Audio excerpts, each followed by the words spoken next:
bismillahi irrahmani irrahim asalaamaaleykum wa rahmatullahi wa barakaatu. noo ngi nuyu mbokk yëpp dana jekkalu di ñaan suñu borom boo leen jekkal. noo ngi leen di fàttaliwaat naafila yi Sëriñ Souhaïbou Mbacké radiyallaahu anhu digle ngir ñu di ko def ci guddi weeru koor. te nag noo ngi toll ci guddik ñaar fukkeel gi ak benn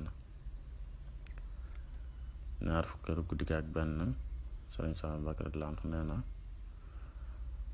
ku ci julli ñeenti rakan bu nekk gannaaw fatiha qul huwa allahu ahad ñaar fukki yoon doon toog ñeenti rakan lay doon, kon ñaari sëlmal lay doon.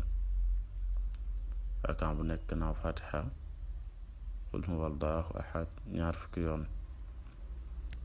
mu ne ku ko def mel na ne ku moomoon àdduna jëpp ak li ci biiram dundale ko ci yoonu yàlla.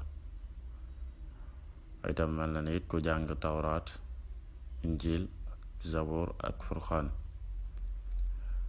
te buy génn àdduna dana mel ni bis ba mu juddoo ci ñàkki bàkkaar.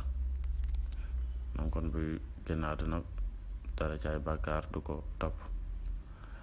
loolu moo nekkoon naafila yi Sëriñ Souhaïbou Mbacké radiyallaahu anhu digle tey ñu tolloon ci guddik ñaar fukkeel gi ak benn. ñu ñaan yàlla mu defal ñu jàppandal ba weer wi ñu war ko ni mu ko bëggee te yi ci nag yëpp mu defal na ko defaloon ñu jégal ñëpp. asalaamaaleykum.